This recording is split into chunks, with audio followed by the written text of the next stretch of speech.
In the mid-1970s and throughout the 1980s, a massive, unannounced sociological experiment took place across the Western world, permanently altering the neural architecture of an entire generation. Millions of children born between 1965 and 1980 returned home from school each afternoon to completely empty houses. With parents working longer hours and divorce rates spiking to historic highs, these children did not walk into after-school care or structured family environments. Instead, they reached beneath a doormat, pulled out a physical brass key hung around their necks on a piece of string, and unlocked a silent, dark house completely on their own. In psychology, this cohort became known as the Latchkey generation. For hours, every single day, these young minds operated with absolute unrestricted autonomy. There were no cell phones to track their location, no digital parental controls, and no adults to resolve their conflicts or soothe their anxieties. This historical era constructed an unprecedented psychological landscape.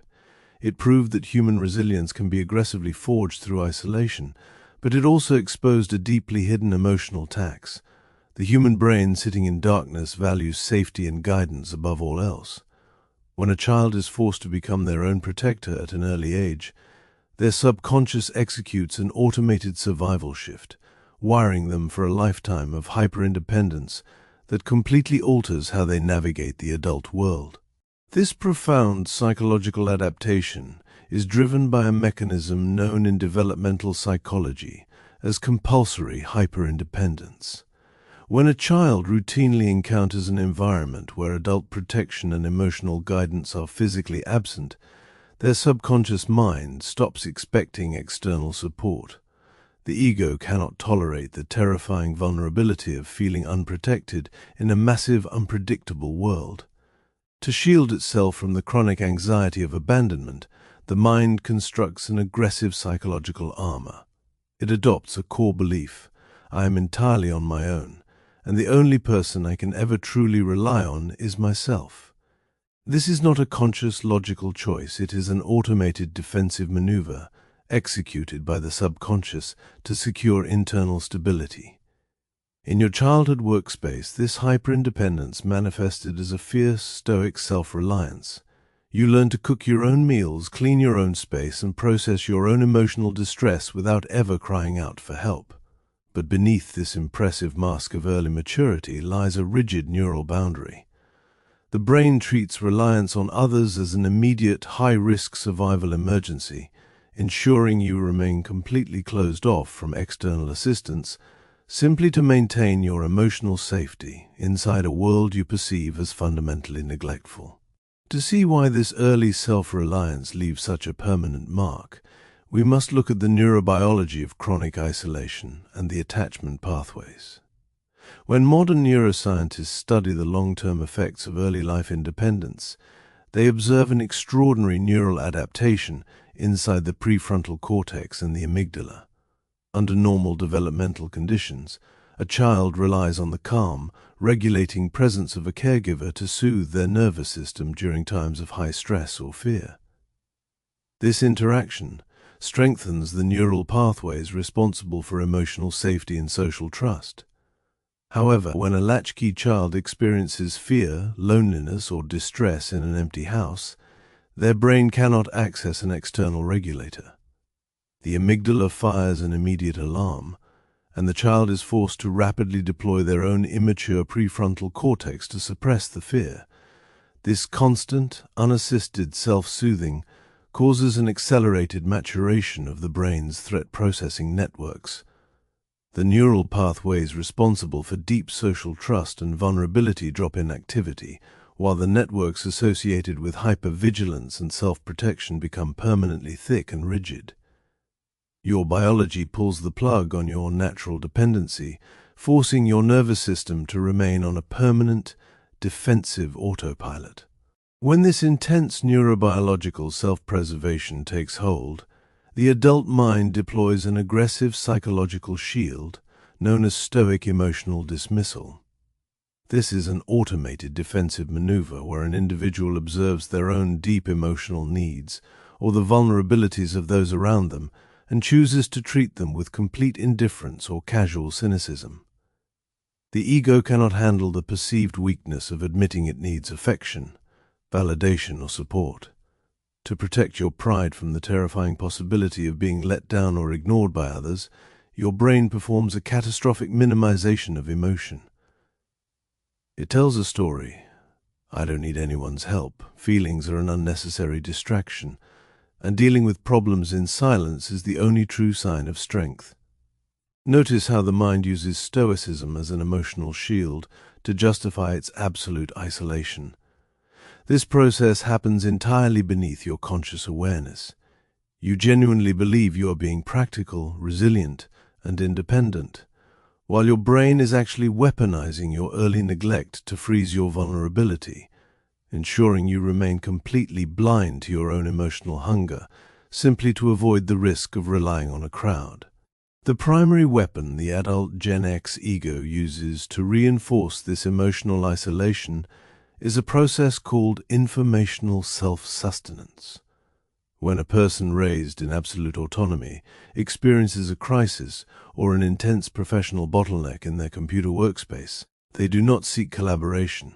They actively use their intellect to isolate themselves further. The mind is an expert at inventing highly logical, comforting justifications for refusing to delegate or ask for help. Consider a scenario where you face an overwhelming workload or a complex life choice. The clash between your private overwhelm and your historical persona as a flawless, independent operator creates severe cognitive dissonance. To resolve this internal agony without breaking your mask of self-reliance, your mind creates an escape hatch. It convinces you that explaining the problem to others will take too much time, that nobody else possesses the competence to handle it correctly, or that asking for assistance is a direct admission of personal failure. Your brain uses rationalization to turn a profound isolation of your struggle into an act of superior competence, choosing the heavy burden of a solitary crisis today over the vulnerability of teamwork tomorrow. Alongside informational self-sustenance, the mind utilizes a secondary, highly passive filter known as cynical de-identification. Once your brain has spent decades operating as an isolated individual inside a highly connected modern digital culture, it transforms your perception into a shield of detached observation. Cynical de-identification alters your social engagement because it erases your desire to belong to modern groups or movements. When you look at the highly expressive, emotionally vocal tendencies of younger generations on social networks, your subconscious performs a swift, critical calculation. These displays are performative, weak, and entirely unnecessary. This filter ensures that your mind actively blocks out the potential benefits of modern vulnerability, while overemphasizing the intense comfort of your own emotional distance. Cynicism transforms your social landscape into a blank space where collective belonging feels entirely artificial. It allows you to participate in modern life as a permanent outsider, entirely convinced that your emotional detachment is a sign of superior wisdom, completely shielding your ego from the terrifying reality that your isolation is actually a lingering scar from a childhood spent waiting in an empty room. These abstract biological filters manifest daily in devastating real-world loops, the most common of which is the trap of hyper-isolated leadership in the workplace. This is the precise reason why highly successful professionals born in the Latchkey era can reach the absolute peak of corporate success, yet remain entirely alienated from their teams. A modern department or a specialized project is, by definition, an interconnected crowd that requires deep collaboration. But when a crisis drops onto their desk, the leader's hyper-independence mechanisms trigger immediately. They do not look around the room for support. They internalize the threat, hide the data from their colleagues, and attempt to resolve the entire organizational issue through sheer individual willpower. This collective passivity creates an absolute optical illusion of a stoic, unflappable manager. The leadership looks at the silence and concludes that the operation is flawless, entirely blind to the reality that the individual at the wheel is burning out in absolute isolation, entirely unable to trust their own team simply because their childhood brain wired them to believe that if they want something done right, they must do it entirely alone. We see this exact same self-sabotage playing out in our personal lives through the destructive pattern of relational emotional masking. This is the tragic cycle where an individual completely erases their genuine vulnerabilities, their hidden fears, and their deep desire for connection inside an intimate relationship or family structure. When you carry an intense subconscious fear of emotional abandonment, your predictive tracking engine transforms your behavior into a hyper-vigilant independence engine. Your subconscious actively forces you to play a safe, invulnerable, and completely self-contained role. You handle your deep depressions alone, refuse to communicate your pain to your partner, and respond to relationship friction with a cold, detached silence, entirely convinced that this chameleon behavior is the only way to avoid being hurt. This constant masking creates a profoundly hollow personal life. Paradoxically, it completely prevents your loved ones from ever experiencing true human connection with you. The people around you end up feeling completely shut out by your emotional walls, leaving your true identity feeling entirely isolated, invisible, and compromised inside your own home, sacrificing intimacy today just to secure the safety of a closed heart. When this collective hyper-independence scales up across an entire culture, it produces the highly unique phenomenon of the forgotten demographic and generational friction. Generation X occupies a highly distinct space in modern history, sitting quietly between the massive cultural weight of the baby boomers and the highly vocal digital native movements of the millennials and Gen Z. Because this cohort was wired from childhood to never demand attention, complain publicly, or seek institutional validation, their collective social presence is highly invisible. They do not riot in the streets or launch massive digital crusades to demand systemic care. Instead, they observe social decay with a quiet, cynical compliance, choosing to insulate their private lives rather than fight the prevailing orthodoxy of the crowd. This collective blindness turns an entire generation into a passive anchor of stability that is consistently overlooked by modern institutions. A society loses its internal balance when its most resilient members choose to remain silent spectators, violently suppressing their own independent wisdom simply because their early programming taught them that the world doesn't care about their voice anyway. The true danger of compulsory hyper-independence is that it constructs a perfectly closed, self-fulfilling cognitive loop that entirely blinds you to your own loss of connection. The cycle begins the moment you face a high-stress emotional event or a severe life crisis. This environment creates immediate subconscious pressure to isolate, forcing your brain to reduce activity in its social trust and vulnerability networks. Because your internal boundaries are raised like a fortress, you choose total self-reliance, refusing to seek help or share your pain with a single human being.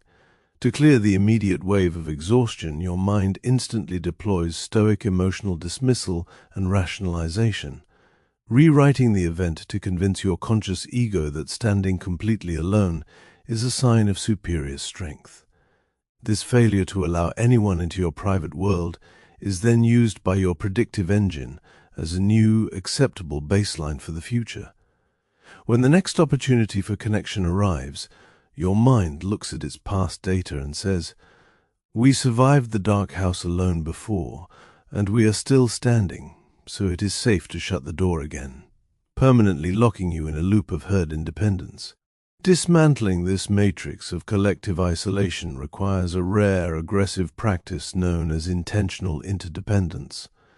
You cannot simply wish your hyper-independent instincts away. Your brain's predictive engine demands hard, physical acts of voluntary vulnerability to override its automated survival networks. This reprogramming begins by learning an extraordinary truth uncovered in modern relational psychology. True psychological heroism does not lie in building a flawless fortress of self-reliance. It lies in having the courage to tear down the walls and let the crowd in. The next time you find yourself drowning in an overwhelming project at your computer workspace, or experiencing a deep internal crisis inside your home, do not lock the door and retreat into silence. Recognize that your intense desire to handle it alone is your amygdala firing an early neglect alarm. Force your conscious mind to override the freeze, step out of your isolation, and explicitly ask a trusted individual for help, stating your vulnerability with absolute calmness and clarity. By refusing to isolate, you break the pluralistic ignorance of your survival loop. You deliver a severe shock to your predictive engine, providing an immediate data point that proves connection is safe.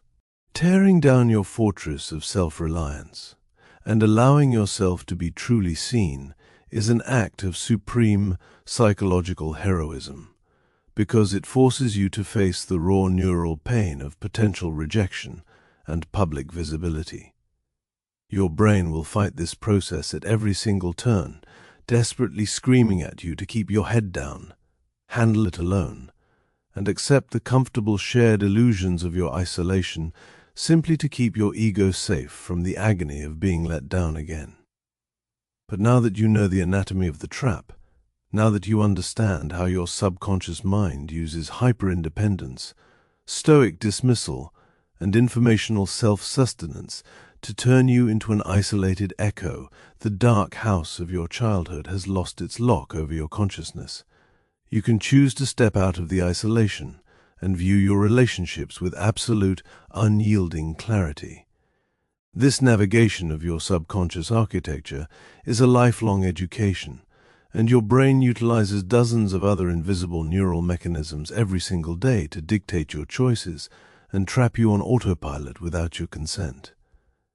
If you are ready to shatter the rest of these hidden mental loops, discover how your mind fakes reality, and unlock the true mechanisms of your subconscious, click on the playlist appearing on your screen right now. We have built an entire archive of long-form psychological deep dives designed explicitly to help you look past the self-delusions of your ego. Click through, explore the library, and take absolute control of your psychology.